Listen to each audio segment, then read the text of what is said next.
जैसे ज्ञान की दृष्टि से गुण ही गुणों को बरत रहे हैं, है ना। गुण ही गुणों को बरत रहे हैं, ज्ञान की अगर दृष्टि से हम देखें तो। गुणा गुणेषु वर्तन्ते, ऐसे ही भक्ति की दृष्टि से भगवान की वस्तु ही भगवान को हम अर्पित कर रहे हैं। सब कुछ तो भगवान का ही है ना। जैसे हम गंगा जी में खड़े होकर के सबसे पहले क्या करते हैं, गंगा जी जब जाते हैं तो चरण नीचे रखने के पहले गंगा जी को ऐसे छूते हैं, अपने आंखों से लगाते हैं, फिर वो जल आचमन करते हैं, फिर जल वहीं से लेके गंगा जी को अर्पित करते हैं। उन्हीं का जल और उन्हीं को समर्पित कर रहे हैं। जब सूर्य की उपासना करते हैं तो सूर्य को, जो सूर्य का ही तेज है दीपक, वो दीपक जला के उनकी अर्चना करते हैं। यानी उनकी ही वस्तुओं को हम उनके ही अर्पित कर रहे हैं। हमारा कुछ नहीं है। हमारा क्या है, क्या है हमारा? केवल भाव। भाव ही तो है। और वो भाव हमारा ये भी हो सकता है, लो कर दिया तुम्हारे लिए, जल चढ़ा दिया, ये लो तुम्हारे लिए पूजा कर दी। जैसे बहुत से लोगों को बोलिए आप कर दीजिए पूजा, तो वो कहते हैं पूजा कर ली भगवान की हमने। हाँ, फील्स है नहीं। आपने पूजा किसके लिए किया? किसके लिए किया, क्यों किया? आपको हम भोजन दें और कहीं भोजन रखा है खा लेना, और जाके सबसे कहें भोजन दे दिया उसको हमने, आपको क्या फील होगा उस समय? क्या अनुभव करेंगी? कितना दुख होगा उस समय कि कैसे भोजन दिया हमको।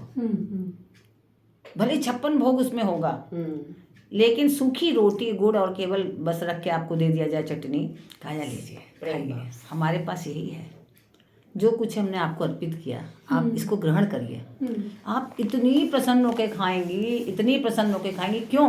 क्योंकि भाव के कारण। वो भाव, समर्पण का भाव तो अपने में हो। तो हम जो चीज़ें अर्पित कर रहे हैं प्रभु को, उन्हीं की चीज़ें अर्पित कर रहे हैं। हमारे पास और कुछ नहीं कि हमने अपने पास कुछ हमने करा। जो उनका पूजन किया, जो भी पूजा की सामग्री है, पूजा भी भगवान है तथा पूजक भी भगवान है। जैसे हम लोग ने पिछले श्लोक में पढ़ा था ना, ये वाला कि हम अहम कर्तुरहम यज्ञः, ये पढ़ा था ना हम लोग ने कल, कि मैं ही यज्ञ हूँ, मैं ही स्वधा हूँ, मैं ही औषधि हूँ, मैं ही मंत्र हूँ, और मैं ही घृत भी हूँ, और मैं ही अग्नि भी हूँ, और मैं ही हवन रूप क्रिया भी हूँ। जो हवन हो रहा है वो क्रिया भी मैं ही हूँ, और मैं ही जानने योग्य पवित्र ओंकार भी हूँ। जब जिसे कोई भी मंत्र पढ़ा जाता है तो पहले ओम बोला जाता है, हरि ओम पहले से बोला जाता है, उसके बाद कोई मंत्र बोले जाते हैं, कोई और मंत्र नहीं बोले जाते हैं। तो वो ओंकार भी मैं ही हूँ, और ऋग्वेद, सामवेद, यजुर्वेद भी मैं ही हूँ। इससे अलग कुछ है ही नहीं। संपूर्ण जगत का पिता, माता और धाता भी मैं हूँ। धाता मतलब धारण करने वाला। संपूर्ण जगत को धारण करने वाला भी मैं हूँ। और कौन हूँ? पितामह भी मैं हूँ। पितामह कैसे हो गए? क्योंकि ब्रह्मा पिता है सबके, हम सबके जनक तो ब्रह्मा है ना। और ब्रह्मा के भी पिता कौन है पैदा करने वाले? परब्रह्म। तो वो मैं सबका पितामह भी हूँ और पिता भी हूँ। और गति, सबकी जो गति हो रही है वो भी मैं हूँ, भरता पालन करने वाला भी मैं हूँ, प्रभु भी मैं हूँ, मैं साक्षी भी हूँ सबका, और मैं सबका निवास स्थान भी हूँ। हमारे हृदय में वही तो वास करते हैं। और मैं सबका आश्रय भी हूँ, सुहृद भी हूँ, उत्पत्ति भी हूँ और प्रलय भी हूँ, और सबका स्थान भी हूँ और भंडार भी हूँ। सब कुछ मैं ही हूँ और बीज भी मैं हूँ। तो भगवान श्री कृष्ण इसलिए कह रहे हैं कि मैं सब कुछ ही हूँ। लौकिक बीज अगर हम खेती में डालते हैं तो क्या होता है कि वो बीज एक बार फल देकर फिर समाप्त हो जाता है, फिर वो फल नहीं दे पाएगा। कैसा होगा क्या कि फिर से उसी बीज को लगा दो? ऐसा नहीं होगा। लेकिन जो पर ब्रह्म है वो कहते हैं, भगवान श्री कृष्ण कहते हैं मैं अलौकिक बीज हूँ। मैं इतनी उत्पत्ति करता रहता हूँ, रोज नई नई उत्पत्ति करता हूँ, लेकिन मैं फिर भी ताजा का ताजा हूँ। फिर मैं नवीन हूँ, मैं फिर उत्पन्न करने के लिए तैयार बैठा हूँ। ऐसा नहीं है कि मैं फिर समाप्त हो जाऊंगा। मैं ऐसा बीज हूँ, मैं हर समय अव्यय बीज बताते हैं। भगवान कहते हैं मैं जो हूँ मैं अव्यय बीज हूँ। बीजम अव्ययम, मैं जो खर्ची नहीं होता, नहीं खर्च करो फिर भी व्यय नहीं होता वो। तो क्योंकि लौकिक बीज तो अंकुर पैदा करके नष्ट हो जाते हैं, लेकिन भगवान रूपी अलौकिक बीज अनंत ब्रह्मांड पैदा करके भी ज्यों के त्यों रहते हैं, वो कभी नष्ट नहीं होते।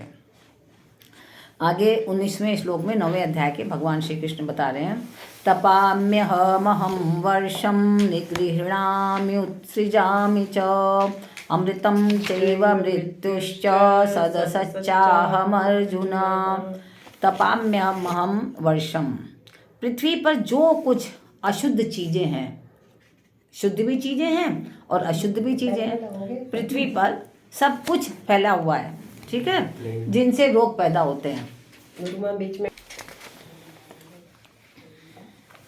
तो भगवान श्री कृष्ण कह रहे हैं कि औषधियों में, जड़ी बूटियों में जो जहरीला भाग है, जो औषधि होती है जड़ी बूटी में, उसका जहरीला भाग भी होता है, अमृत भाग भी होता है। तो जो जहरीला भाग है उसका शोषण करने के लिए, और पृथ्वी का जो जलीय भाग है, जलीय भाग कैसा, जो अशुद्ध है, जो खराब है ना, ऐसा भी होता है ना, कीचड़ कीचड़ पानी, गंदा गंदा ऐसा हो जाता है, खराब सा, जो अपवित्र पानी हो जाता है, उस पानी को सुखाने के लिए मैं ही सूर्य के समान तपता हूँ।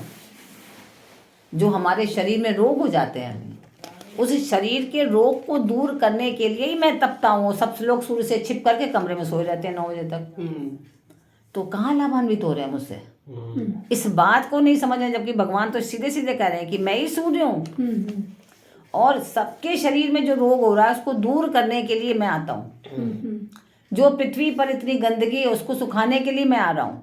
जो जड़ी बूटियों में जो विष है उसको दूर करने के लिए मैं आता हूँ। तो वो सूर्य भी मैं ही हूँ। और सूर्य रूप से उन सबके जलीय भाग को ग्रहण करके उस जल को शुद्ध तथा मीठा बनाकर समय पर आने पर वर्षा के रूप में प्राणी मात्र के हित के लिए मैं बरसा देता हूँ। अर्थात वर्षा भी मैं ही हूँ, है ना। पहले तो मैं पानी सुखाता हूँ जो गंदा है, और फिर लेके उसको अच्छे फिल्टर करके अच्छे पानी के रूप में फिर मैं इसको बरसा देता हूँ, जिससे प्राणी मात्र का जीवन चल रहा है। तो सब कुछ तो मैं ही हूँ ना, कुछ बचा ही नहीं। अमृतम चैव मृत्युश्च सदा सच्चाहम अर्जुन, कि मैं ही अमृत भी हूँ और मैं ही मृत्यु भी हूँ। अर्थात मात्र जीवों का प्राण धारण करते हुए जीवित रहना, न मरना, और संपूर्ण जीवों के पिंड प्राणों का विनियोग होना, अर्थात मर जाना, मृत्यु भी मैं ही हूँ, है ना। जब कोई पैदा हो रहा है तो जो उसमें जीवन है वो भी मैं ही हूँ, और जो मृत्यु हुई तो मृत्यु क्या हुई कि इसमें से आत्मा तो निकल गई, तो वो भी मैं हूँ। इसलिए जो रोना चिल्लाना ये सब नहीं करना चाहिए, क्योंकि जड़ शरीर खत्म हुआ, अब इसको दूसरा शरीर मिलेगा, अच्छा शरीर मिलेगा, और अगर बहुत उत्तम कार्य किए तो गोलोक मिलेगा, और नहीं तो स्वर्ग लोक की चाहना है तो स्वर्ग लोक मिलेगा आपको, जैसा आपने कर्म की कर्मानुसार आपको मिलेगा। और क्या कहें, भगवान कह रहे हैं कि सत असत नित्य अनित्य कारण कार्य रूप से जो कुछ भी है वो सब मैं ही हूँ, है ना। कुछ बचा ही नहीं है, कि महात्मा के दृष्टि में सब कुछ वासुदेव है। भगवान सब कहते हैं ना, वासुदेवः सर्वम, कि जहाँ जो भी कुछ है सब कुछ वासुदेव ही है। तो ऐसे ही भगवान की दृष्टि में सत असत कारण कार्य सब कुछ भगवान ही है, उनके अलावा कुछ नहीं है। जैसे जीना मरना अलग अलग दिखता है, हमें लग रहा है कि अरे वो जिंदा हो गया या वो पैदा हुआ और दूसरा जो है मर गया। उत्पत्ति और विनाश भी अलग अलग हमें दिखता है, स्थूल सूक्ष्म अलग अलग दिखता है, सत्व रज तीनों अलग अलग दिखते हैं, है ना। लेकिन जल, जैसे जल और बर्फ अलग अलग दिखते हैं, लेकिन वास्तव में संसार में भगवान ही प्रकट होने से, भगवान ही बने हुए होने से सब कुछ भगवत स्वरूप ही है, भगवान के सिवा कुछ है ही नहीं, है ना। तो इसके संसार में किसी की स्वतंत्र सत्ता है ही नहीं। जैसे सूत से बने हुए सब कपड़ों में केवल सूत ही सूत है, कुछ और है ही नहीं। हम ये कपड़ा पहना लेकिन है तो सूत ना, वो आपको जिस रूप में भी दिख रहा है। ऐसे ही वस्तु क्रिया और पदार्थ आदि में सब कुछ में केवल भगवान ही भगवान है और कुछ है ही नहीं। लेकिन हम समझ रहे हैं कि नहीं भाई ये कुछ वो कुछ।